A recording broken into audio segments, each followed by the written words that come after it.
स्वागत है आप सभी का एक बार फिर से एक्सपी क्लासेस में। मैं चेतन प्रताप आज आपके लिए बहुत ही खास बात लेकर आया हूं। आज के वीडियो में मैं यहां कोई टॉपिक डिस्कस नहीं करूंगा, बल्कि टॉपिक्स को कंप्लीट कैसे करना है और कैसे एग्जाम के जो टेंशन है एग्जाम की, उस टेंशन को ओवरकम करना है। जैसे कि आपको पता है बराबर कि एग्जाम की जो डेट है आपकी वो अनाउंस हो चुकी है। 24 मार्च से आपके पेपर है। पहला पेपर हिंदी का है, ठीक, दूसरा इंग्लिश का, फिर आगे और उसके भी पेपर है, ठीक। तो जैसे कि आपको पता है कि एग्जाम डेट इशू हो चुकी है। अब स्टूडेंट्स दो तरीके के स्टूडेंट हैं, एक वे जिनकी शुरुआत से तैयारी चल रही थी, एक वे जिनकी तैयारी हल्की फुल्की है या कुछ ऐसे हैं जिनकी है ही नहीं, ठीक।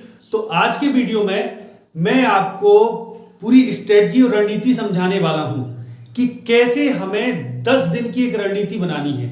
मैं आज के वीडियो में 10 डे की यानी 10 दिन हम कैसे पढ़ें, कितना पढ़ें कि हम अपने आप को सिक्योर कर सकें, प्लस बहुत अच्छे मार्क्स प्राप्त कर सकें। वे स्टूडेंट जिन्होंने अभी तक कुछ भी नहीं पढ़ा, वे अपने आप को सिक्योरिटी ला सके, कॉन्फिडेंस ला सके कि हाँ हमारा कुछ उद्धार हो जाएगा।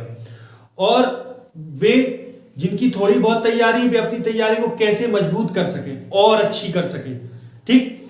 और तीसरे वे स्टूडेंट्स जिनकी तैयारी बहुत अच्छी है, थोड़ा बहुत करने को बचा है, ठीक।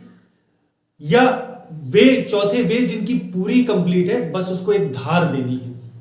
तो सभी के लिए ये वीडियो बहुत खास होने वाला है, तो आपको इसको पूरा लास्ट तक देखना है, स्किप नहीं करना है, क्योंकि मैं जो इस वीडियो में बताने वाला हूं वो आपको एक बहुत अच्छा एक स्ट्रेटजी पैटर्न दिमाग में आपके डाल देगा।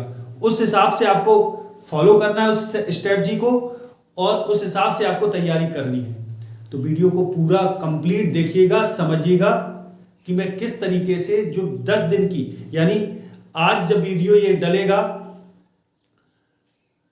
तब से आपके पास 20 तारीख तक, हिंदी के पेपर के पहले 4 दिन का मैं छोड़ के चलता हूं, तो 20 तारीख तक आप कैसे अच्छे से अच्छे अपने आप को संयमित करके, अपने आप को व्यवस्थित करके कैसे आप अपनी तैयारी को कर सकते हैं। क्योंकि बहुत सारे ऐसे स्टूडेंट्स होंगे जो इस समय टेंशनाइज्ड होंगे क्योंकि उन्होंने कुछ पढ़ा ही नहीं। हालांकि कोई ये नहीं कह सकता कि टाइम नहीं था, टाइम तो साल भर का था। अब नहीं पढ़ा तो क्या करें, अब नहीं पढ़ा तो जो हो गया तो हो गया, है ना। अब आगे क्या करना है, कैसे रणनीति बनाना है, कैसे पढ़ना है, इस पर हम लोग शांति से विचार करते हैं, समझते हैं, और आप लोग उसको बहुत अच्छे से क्लियरली, मैं सोचता हूं मेरी बातों को समझेंगे और उस पर दिमाग अपना लगाएंगे। देखिए, पहली चीज जो ये 10 दिन की स्ट्रेटजी है, यानी 20 तारीख तक आपको पढ़ना है, किस तरीके से पढ़ना है वो मैं आपको बता दूं। तो जो भी बच्चे इस वीडियो को देख रहे हैं वे इसको अधिक से अधिक शेयर जरूर कर दें, क्योंकि ये वीडियो सभी के लिए बहुत खास हो जाएगा, ठीक। आप समझिए करना कैसे। पहली चीज तो ये समझ लीजिए कि ऐसा तो कुछ भी नहीं होगा कि किसी ने कुछ ना पढ़ा हो, ठीक। अब जिसने कुछ नहीं पढ़ा वे तो पहले ये कोशिश करें कि इतना कंप्लीट करें 10 दिन में, जी तोड़ के मेहनत। देखो, मेहनत तो जी तोड़ के ही करनी पड़ेगी। अगर आप सोचो थोड़ा बहुत से 2-4 घंटे से काम चल जाएगा तो मुश्किल है। कम से कम आपको सेल्फ स्टडी देना पड़ेगी 10 से 12 घंटे की, इससे कम नहीं। माने आपको सेल्फ से इतना पढ़ना ही पड़ेगा अगर बहुत अच्छे मार्क्स स्कोर करने हैं तब। और अगर देखा जाए सब्जेक्ट वाइज देखा जाए तो 5 सब्जेक्ट हैं आपके पास, और 5 सब्जेक्ट में अगर 2-2 घंटे देते हो तो 10 घंटे तो नॉर्मली हो गए, और इससे कम आप किसी सब्जेक्ट को दे नहीं सकते मेरे हिसाब से। तो कम से कम 12 से लेके फिर अधिकतम 14-16 जितनी आप दे सको वो आपके ऊपर है, लेकिन मिनिमम मैं 10 से 12 घंटे मान के चलता हूं कि आप इतनी पढ़ाई करोगे, ठीक। तो पहली स्ट्रेटजी ये है कि स्टूडेंट अगर ये सोचे कि कोई सब्जेक्ट, मैं किसी एक सब्जेक्ट को आधार लेकर आपसे बात करता हूं। मान लो फिजिक्स को हम लेते हैं, सपोज दैट फिजिक्स हमने लिया,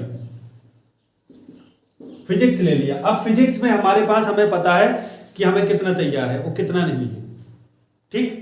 तो अपन क्या करेंगे, सबसे पहले अपन को जो काम करना है वो ये करना है कि इसके 2 फिजिक्स को एक रफ ले लें, रफ में एक पेज क्लियर करें और उस पेज में सेक्शन बना लें। एक में लिखें आप प्रिपेयर्ड, माने कितना आपको प्रिपेयर्ड है, और एक लिखें नॉन प्रिपेयर्ड।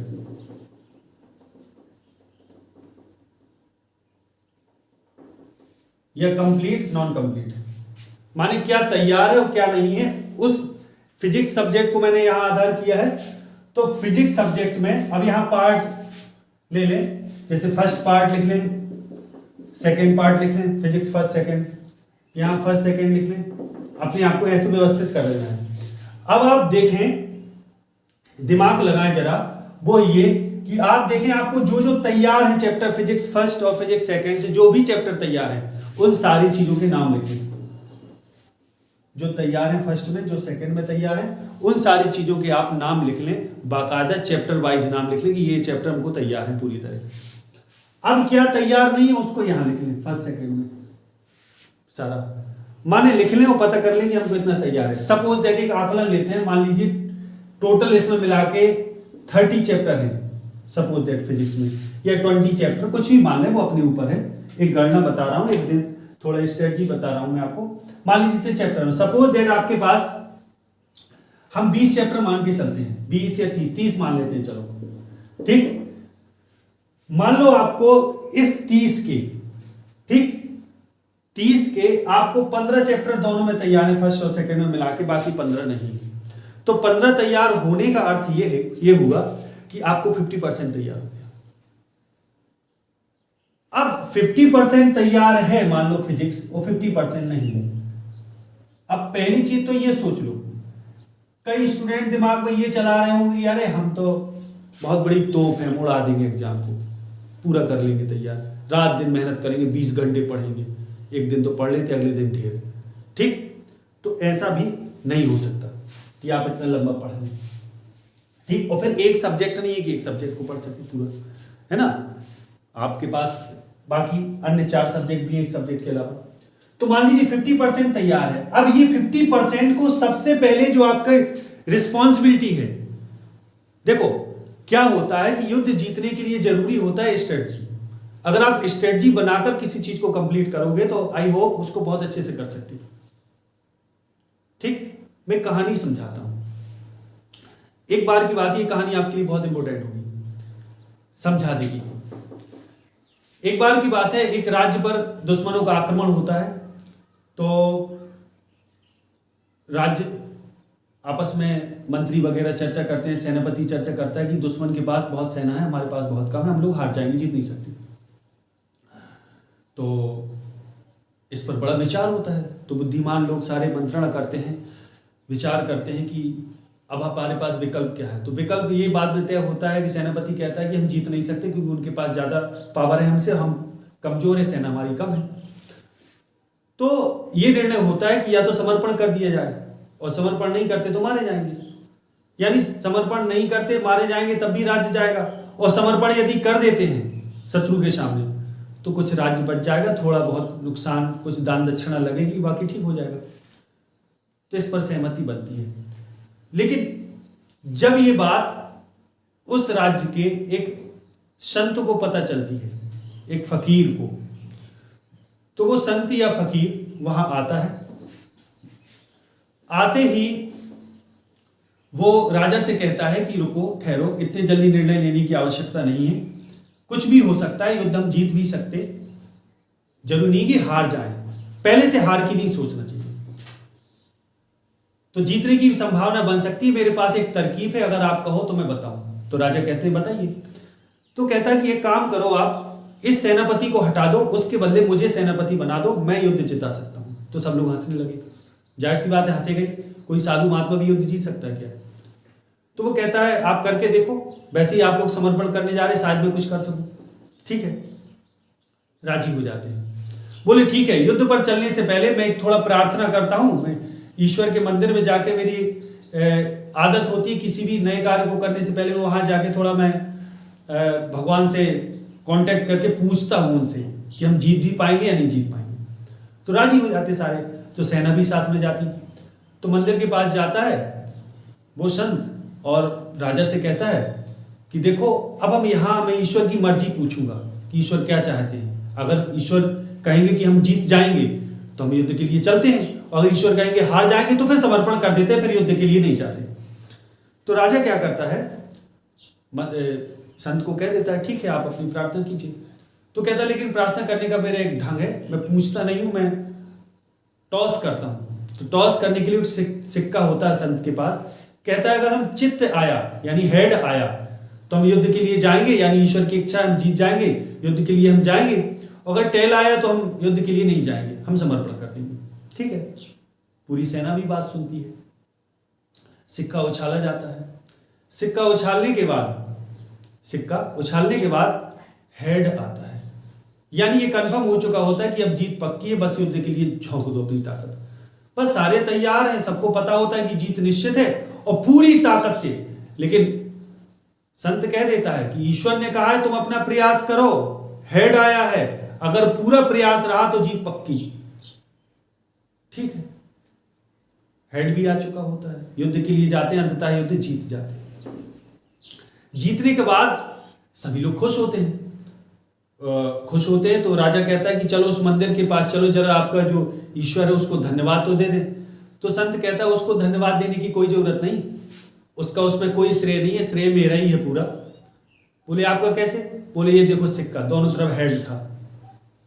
समझ गए? तो यानी कहने का मतलब यह है कि यदि अंत के समय हम पूरी स्ट्रेटजी को बना लें जैसे उस संत ने बनाई, सब में जोश भर दिया, हार को भी जीत में बदल दिया। अगर हम स्ट्रेटजी के हिसाब से पढ़ेंगे तो निश्चित ही हम उस पर काबू कर पाएंगे विपरीत परिस्थिति पर, और हम अंत में जीत जाएंगे। ये तय बात होती है। ऐसे ही अगर रणनीति बनाकर पढ़ोगे तो निश्चित ही सफल होगे, कोई भी इस पर शक नहीं है। तो मान लो 50% आपको तैयार है, बाकी का नहीं है, कोई दिक्कत नहीं। पहले 50% को अच्छे से सिक्योर करना है, क्योंकि 20 तारीख के बाद मान लो हिंदी का पहला पेपर है तो आप हिंदी की तैयारी करोगे, अन्य सब्जेक्ट नहीं पढ़ोगे। फिर इसके बाद हर एक सब्जेक्ट की उसके गैप में तैयारी करोगे। अब गैप का मतलब ये कतई ना आप लो कि आप वहां नया पढ़ लोगे या नया तैयार कर लोगे। आपने जो पढ़ा है वही रिवाइज करना पड़ेगा। तो आपके पास जो ले दे के बचा समय है वो 10 दिन है। उन 10 दिनों में आपको अपनी पूरी करामात दिखानी, पूरा टैलेंट दिखाना, पूरा जोश दिखाना, पूरी एनर्जी, यानी हर तरीके से आपको अपने आप को झोंकना है। लेकिन अगर हम झोंके अपने आप को एक नीति के तहत, तो जाहिर सी बात है सफलता हमारे हाथ में होगी। ठीक, समझो बेटा आप करना क्या है। मान लो 50% आपको तैयार है तो आपके पास आपको मिनिमम 12 घंटे लेके चलना है। सेल्फ स्टडी इससे कम नहीं। 12 घंटे नहीं ले पा रहे तो 10 घंटे तो लेना ही लेना है, इससे कम तो हो ही नहीं सकता। ठीक, अगर इससे कम कर रहे हो तो फिर सो जाओ चुपचाप, सो पढ़ के कोई दिक्कत नहीं है, पढ़ो वढ़ो छोड़ो पढ़ाई। ठीक है, तो करना क्या है, मान लो 50% अपन को तैयार है तो इस 50% को 2 स्टेप में आपको आगे चलना है। There are 2 steps. ठीक, 2 स्टेप है। पहला स्टेप है आपको सिक्योर करना है अपने आप को, और दूसरा स्टेप है ट्राई करना है, कोशिश करना है। अब सिक्योर में क्या करना है, जो आपको 50% तैयार है या जितना परसेंट तैयार है पहले स्टेप में, वो आपको रिवाइज करना है बहुत अच्छे से। उसमें जो थोड़ी बहुत कमी बची है उस कमी को आपको पूरा करना है, माने वो पूरी तरह बिल्कुल घोल लेना है। यानी वो 50% आपको रिवाइज करना है। तो अगर रिवाइज करोगे तो ये इतना परसेंट आपका 50 पूरी तरह सिक्योर्ड हो जाएगा, इसमें कोई भी आपको दिक्कत नहीं आएगी। माने कहने का मतलब यह है कि जो 50% आपका बचा है, जो आप सिक्योर करना चाह रहे, वो पूरी तरह आपका सिक्योर हो जाएगा। ठीक, यानी आपको उसमें दिक्कत नहीं आएगी। समझ रहे हो? तो मेरी बात को इतना समझ के आपको करना एक्चुअली में क्या है, आपको पहला काम जितना आपको तैयार है उसको आपको सिक्योर करना है, और दूसरा काम क्या है, अब नॉन तैयार भी है, चूंकि आपने लिस्ट बना ली, ये प्रिपेयर्ड है, ये नॉन प्रिपेयर्ड है, तो तैयार वाला तो आपका 50% है, वो तो आप रिवाइज करोगे ही करोगे। इसके अलावा जो तैयार नहीं है, मान लो तैयार अब 30 चैप्टर में 15 चैप्टर तैयार हो गए 50% के हिसाब से, और 15 तैयार नहीं, इतने तैयार करना है, तो ये तो इम्पॉसिबल है कि 10 दिन में आप 15 कर लो। अगर आप 15 करने के चक्कर में रहे तो निश्चित ही आप डिस्टर्ब हो जाओगे, आप कर नहीं पाओगे, कॉन्फिडेंस लूज हो जाएगा। अब आप इस 15 का सपना तो देखना कर दो बंद। अब आप सोचो कि आप कम से कम इन 10 दिनों में इस 15 में से कितना बहुत अच्छे से कर सकते, कितना बहुत अच्छे से कर सकते। मान लो आपने इस 15 चैप्टर जो बचे हैं, इनमें से अगर आपने 5 भी कर लिए, बहुत अच्छे से ही करना है। जो चैप्टर उठाना है उसको बहुत अच्छे से कंप्लीट करना है, फिर आगे बढ़ना है। यानी आपको यहां से खिसका के इसमें जोड़ दिए। इन 15 में से अगर 5 खिसका दिए तो यहां के 15 + 5 20 हो जाएंगे, जो आपको तैयार हो जाएंगे पूरी तरह। बाकी बचे रहेंगे, फिर उसके लिए 20 तारीख के बाद की स्ट्रेटजी बताई जाएगी ताकि आप उसको कंप्लीट कर सकें। माने पहला काम रिवीजन प्लस स्ट्रांगली बहुत अच्छे से एक एक चैप्टर जो तैयार नहीं उसको अच्छे से तैयार करना है। 10 दिनों में टारगेट ये नहीं करना कि पूरे चैप्टर तैयार हो जाए जो नहीं है, नहीं, कम से कम जितने भी हो वो बहुत अच्छे से हो। ठीक, ये बात समझिए। ये चीज आप सब सब्जेक्ट पर अप्लाई कर सकते हैं, मेरे हिसाब से ये बेस्ट नीति है।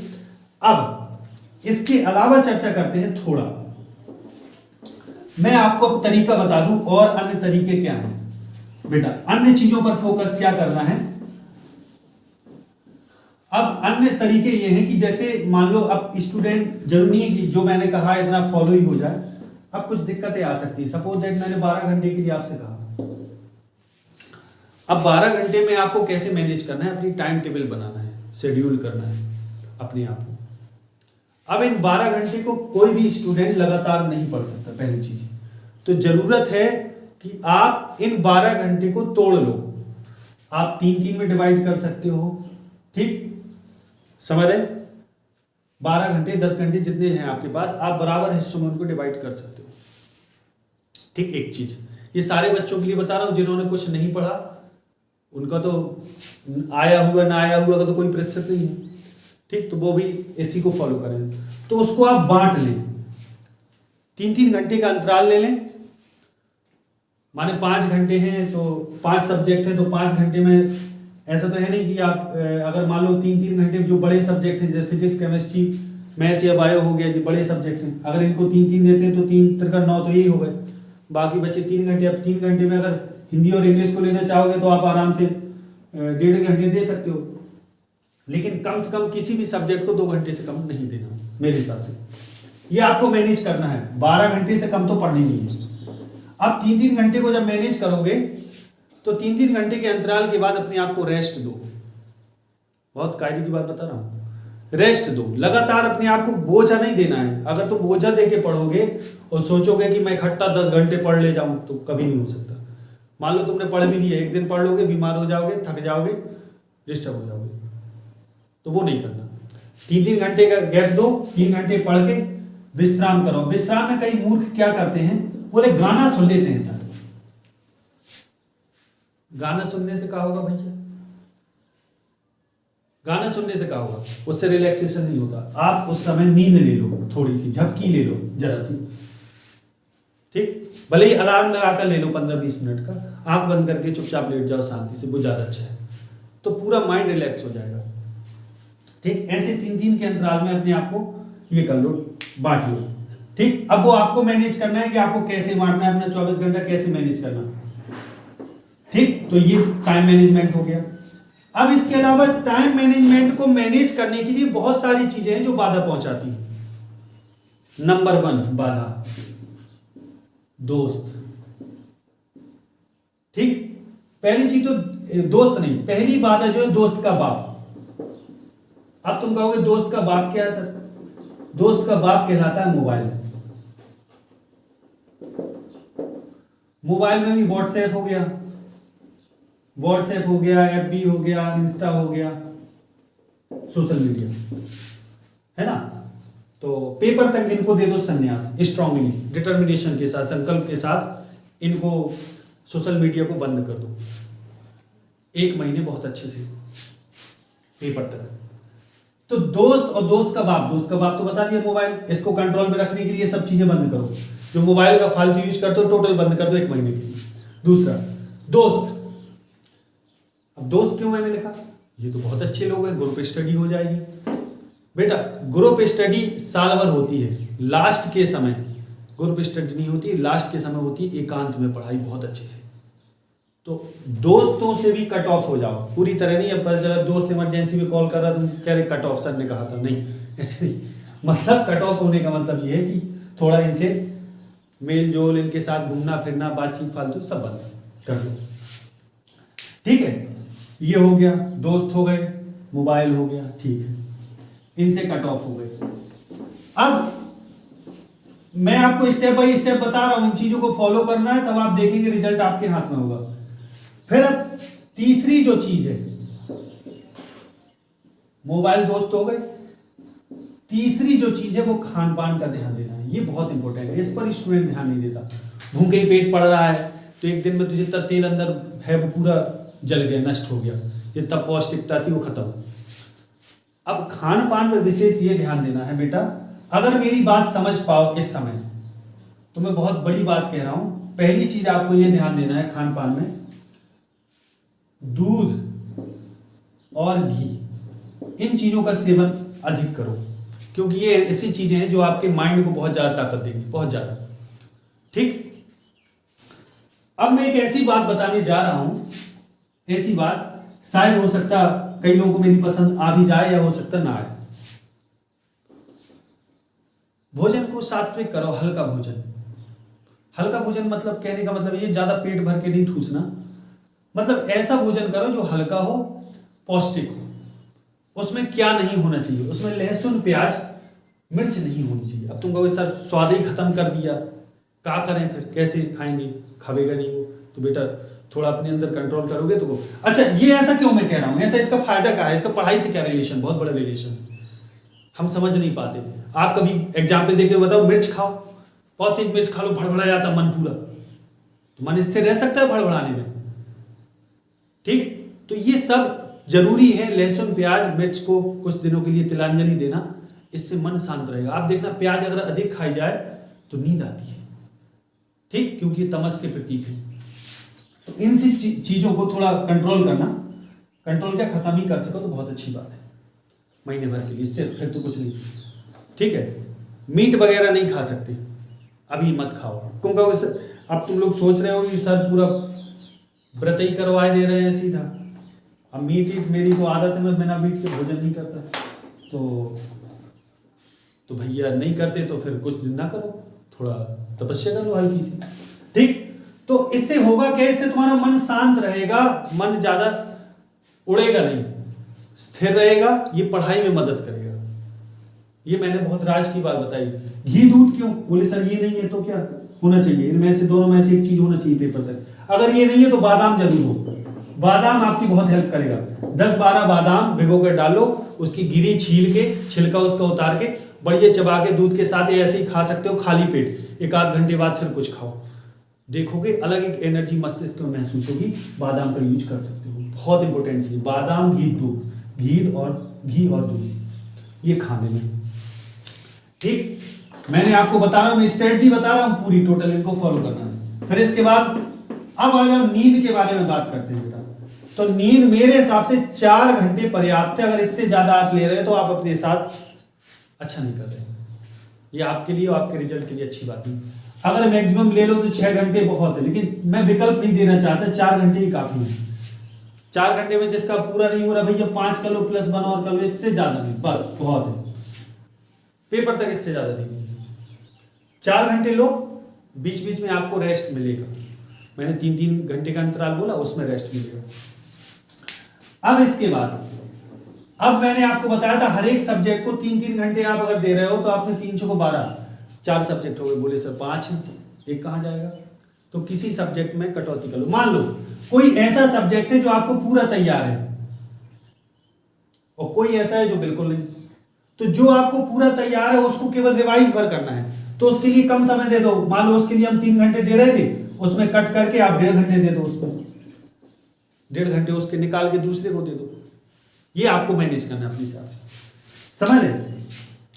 अब मान लो कोई एक सब्जेक्ट है जिसको हम 3 घंटे दे रहे हैं, उसको कैसे पढ़ें, तो उसको ऐसे पढ़ो। मान लो 3 घंटे में 2 पार्ट हैं, एक तैयार किया हुआ और एक जो तैयार नहीं है वो। तो जो तैयार नहीं है जो तैयार नहीं है उसके लिए आप कितना टाइम देना है ये आपको तय करना है। और आपको ये सोचना है अपने हिसाब से दिमाग में कि 10 दिन में हमें पूरा रिवाइज करना है और प्लस जितना अधिक से अधिक हो सके उतना तैयार करना है। लेकिन अक्सर स्टूडेंट गलती क्या करता है, नया तैयार करने में जुट जाता है, वो सबसे बड़ी गलती होती है। पुराने को छोड़ देता है, बोले रिवाइज कर लेंगे बाद में, वो नहीं होता, वो स्ट्रांगनेस नहीं आ पाती उसमें। क्योंकि पेपर के समय आप रिवाइज करोगे तो हो सकता है जो तैयार था अगर उसको आप बाद में रिवाइज कर रहे हैं, अभी रिवाइज नहीं कर रहे, तो हो सकता है पूरा रिवाइज ना हो पाए। यानी फिर बात हो जाती 2 ही दिन से गए पाड़े, हलवा मिले ना माड़े। यानी फिर दोनों चीज चली जाती, ना तो नया अच्छे से हो पाता है, ना पुराना पूरी तरह रिवाइज भी हो पाता है। तो जरूरी है जो चीज आपको आती है पहले उसको स्ट्रांग करना है। तो जो 3 घंटे किसी सब्जेक्ट को समय दे रहे हो तो सबसे पहले जो जितना तैयार है उसके लिए टाइम निकालो कि 1-1.5 घंटे में मैं उतना रिवाइज कर लूंगा। आपको ये तय करना है कि 10 दिनों में 20 तारीख तक आपको जो आता है वो रिवाइज करना है पूरा। मान लो 1.5 घंटे में रिवाइज कर लिया और 1.5 घंटे ही आपके पास बचा नया तैयार करने को, तो नए में लेकिन जिस चैप्टर को उठा पूरा अच्छे से घोंट मारो, फिर आगे बढ़ो। अगर 10 दिनों में आपने 3 चैप्टर भी कर लिए तो बहुत है, 5 कर लिए तो बहुत ज़्यादा है, ठीक। तो उससे आपकी परसेंटेज बढ़ जाएगी, ठीक। फिर 10 तारीख के बाद का एक स्ट्रेटजी बताई जाएगी, मतलब 20 तारीख के बाद 10 दिन बाद की स्ट्रेटजी बताई जाएगी। 10 दिन इतना करो, फिर इसके बाद आगे क्या करना है, फिर एग्जाम के टाइम जब एग्जाम चल रहे हो तब कैसे रणनीति बनानी, उस पर मैं चर्चा करूंगा। तो मैंने अभी आपको यहां ये तरीके बताए बेटा कि कैसे अपन को तैयारी करनी है, क्या जरूरी है क्या नहीं, वो मैंने आपको बताया। मैंने क्या क्या बताया, पहली चीज मैंने बताई प्रत्येक सब्जेक्ट को, प्रत्येक विषय को रफ में नोट करके उसमें तय करो क्या आता क्या नहीं आता। दूसरा मैंने बताया 12 घंटे से कम नहीं पढ़ना, प्रत्येक सब्जेक्ट को टाइम अपना अलॉट कर दो, ठीक, समझ गए। टाइम अपना अलॉट कर दो, कितना 2 घंटे देना है, मतलब जो ज्यादा सब्जेक्ट, मतलब किसी भी सब्जेक्ट को 2 घंटे से तो कम देनी नहीं है, समझ गए। ये मान लो अगर कोई सब्जेक्ट जैसे बहुत अच्छा तैयार है और आप सोचते हैं कि हम उसको 1-1.5 घंटे में पूरे रिवाइज कर लेंगे, मान लो रोज का करेंगे तो इतने दिन में हो जाएगा, तो उसको 1-1.5 घंटे दो, उसकी जगह किसी कमजोर सब्जेक्ट को दे दो, ठीक है। 12 घंटे। फिर मैंने बताया था इकट्ठा 12 घंटे नहीं पढ़ सकती, सिर्फ फैक्टर करके दे दो अपने टाइम को। और कोशिश ये करो, एक बहुत महत्वपूर्ण चीज जो आपके टाइम को बचाएगी, वो टाइम को ये कि अक्सर कई बच्चे कोचिंग्स वगैरह जाते होंगे तैयारी के लिए, तो उनके लिए बहुत आवश्यक है कि वे ऐसा कुछ अपना मैनेज करें कि कोचिंग वगैरह जो वो एक टाइम में पूरी हो जाए। माने आप ये ना हो कि एक कोचिंग सुबह है, एक दोपहर में, एक शाम को है, तो उससे आपकी जो कोचिंग के आने जाने की तैयारी में जो समय नष्ट होता है, जो माइंड का बैलेंस खत्म होता है, बैलेंस मतलब संतुलन। अब हम तो तैयारी में जुटे थे, मन हमारा वहां लगेगा, बीच में याद आ गई कोचिंग की, तुम डिस्टर्ब हो गए, भंग हो गया ध्यान, तो वो चीज नहीं। तो इकट्ठा एक तरफ कर लो, सारी कोचिंग की एक टाइम हो जाए, फिर एक पूरा टाइम तुम्हारे पास सेल्फ स्टडी के लिए हो। समझ रहे हो बात, ये चीज, ठीक। फिर मैंने चौथी बात बताई नींद के लिए। नींद 4 घंटे से ज्यादा नहीं लेनी, 4 मैक्सिमम 5 बस बहुत है, इससे ज्यादा लोगे तो फिर खत्म काम। फिर मैंने एक चीज बताई आपको, खाना में शुद्ध भोजन करो। इस समय लहसुन प्याज मिर्च पर ध्यान हटा दो, टोटल हटा दो। ऐसा सोच लो हम व्रत कर रहे, जो सात्विक चीजें वो खाएंगे नॉर्मल, समझ रहे। उबला हुआ भोजन करके देखो, ऐसा अगर सात्विक भोजन करोगे तो उसका मन पर प्रभाव पड़ेगा, मन शांत रहेगा, और शांत मन जब रहेगा एक तो एकाग्रता बढ़ेगी और कोई चीज दिमाग में तुम अच्छे से कवर कर पाओगे, रख पाओगे उसको। अन्यथा जैसे मिर्च में भड़बड़ाता व्यक्ति, वही दिमाग से भड़बड़ाहट में निकल जाता है। अब जो मेन पॉइंट है बेटा, भड़बड़ाना नहीं है, आपको घबराना नहीं है कि आपको कुछ नहीं आता। रणनीति बना के करो, आएगा बहुत आएगा। पहले जितना आता है उसको सिक्योर कर लो, जितना नहीं आता उसको धीरे धीरे 10 दिनों में जितना हो सके उतना कंप्लीट कर लो। देखो महेंद्र सिंह धोनी, MS धोनी के का कोई क्रिकेट के लिए उनको जाना था, ठीक है, एग्जाम चल रहे थे, तो उनको कहीं जाना था क्रिकेट खेलने के लिए, तो पिताजी से परमिशन मांग रहे थे। तो अब वो सोच रहे थे कि पिताजी से कैसे कहें, तो पिताजी से अपनी बात उन्होंने कही, तो उनके पिता बोलते हैं, बोले देखो 1 दिन के लिए तुम्हें जाना है, अगर तुम एक दिन के लिए चले जाओगे तो उससे कोई नुकसान नहीं होगा, क्योंकि अगर तुमने साल भर पढ़ा है और एक दिन नहीं पढ़ा तो उससे कोई अंतर नहीं आएगा, और अगर तुमने साल भर नहीं पढ़ा और एक दिन पढ़ लोगे तो उससे भी कोई अंतर नहीं आएगा। इसलिए समझ रहे हो मेरी बात में क्या कहना चाह रहा हूँ? ठीक, तो इसलिए घबराने से कोई काम नहीं बनता, कभी भी किसी का भी नहीं बनता। जरूरी है संतुलित होने की, मन को शांत रखने की। तो आप क्या करोगे? सबसे पहले आप जो मैंने स्ट्रेटजी बताई उसको फॉलो करना है। अपने आप को जो आता है उसको हटा लो, जो नहीं आता उसको हटा लो। आते हुए को रिवाइज करना है और जो नहीं आता उसको धीरे धीरे कवर करना है। 10 दिनों में अधिक से अधिक करने की कोशिश करनी है कि हो जाए। अगर 20 तारीख तक आप इसको अच्छे से फॉलो कर लोगे तो 20 के बाद की जो रणनीति, एग्जाम के दौरान कैसे रणनीति बनाएंगे वो मैं बताऊंगा। और बेटा यदि वीडियो किसी को पसंद आया हो, बहुत अच्छा लगा हो, तो इसको अधिक से अधिक शेयर जरूर करना ताकि अन्य बच्चे इसका फायदा उठा सके। और ये स्ट्रेटजी यदि पास हुई, आपको पसंद आई और 20 तारीख तक आपने फॉलो कर लिया तो समझ लो इसके बाद 20 तारीख के बाद जो रणनीति बनाई जाएगी वो अलग होगी। रणनीतियों से युद्ध जीते जाते हैं, एग्जाम भी एक युद्ध है और इसको भी जीतना है। और आप इसको तभी जीत सकते हो जब आप पूरी तरह से अपने आप को एकाग्र करोगे अपने लक्ष्य पर।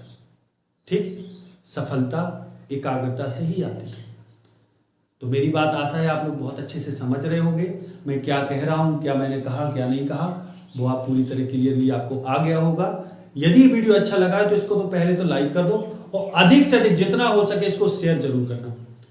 ठीक, बाकी एक्सपी क्लासेस और एक्सपी क्लासेस की टीम की तरफ से, मेरी तरफ से, मुकुंद सर की तरफ से, बाकी टीम की तरफ से आपको एग्जाम की ढेरों शुभकामनाएं। आपके मार्क्स अच्छे आए, आप अच्छा स्कोर करो, नाम करो, देश का, दुनिया का, सबका नाम करो, अपना नाम करो, घर वालों का नाम करो और बेहतरीन आपके मार्क्स आए। हमारी तरफ से आपको यही शुभकामना है। अच्छा पढ़ो, हमसे मेहनत कराओ, आप खुद मेहनत करो, मेहनत जरूर करो, मेहनत मेन है। ठीक है, तो आज यहीं तक। आशा है आप मेरी बात समझे होंगे। वीडियो को लाइक और शेयर जरूर करेंगे। ठीक है, जय हिंद, जय भारत, वंदे मातरम, हर हर महादेव, जय भवानी।